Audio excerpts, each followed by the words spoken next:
This movie tells a story about a young American nun who is trained by the Catholic Church to become its first female exorcist. First of all, the premise of this movie is interesting. Unfortunately, it quickly becomes subsumed in a tedious and tired parade of cliches. The concept of an exorcist academy in the heart of New England presents thrilling narrative possibilities, but the movie doesn't have any creative impulses to make use of it.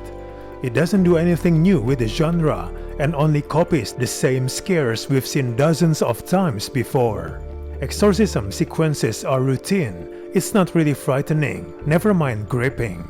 The movie's often silly plot and sluggish pacing diminish any horror that would have had more of any impact. This movie is yet another half-baked horror movie with a scattered plot made worse by a very weak ending.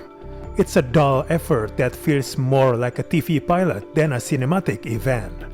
The performances are acceptable, but they often undercut by a lot of very hokey dialogue.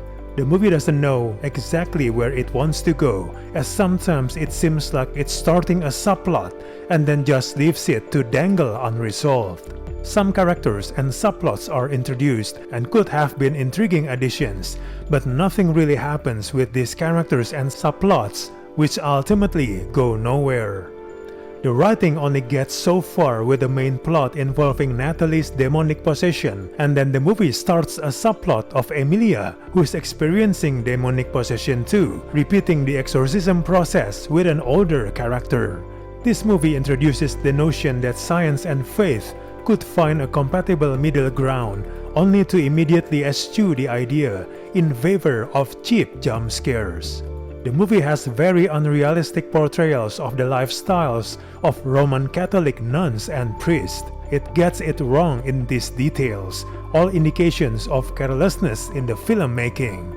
Mostly, what's disappointing about this movie is how dull and unimaginative it is for the majority of the film.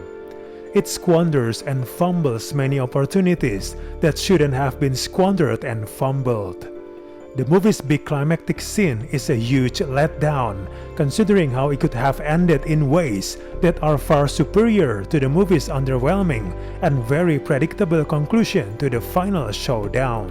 Overall, this movie is ultimately a forgettable exorcism movie. It doesn't seem to care about bringing anything new or exciting to the subgenre of exorcism horror.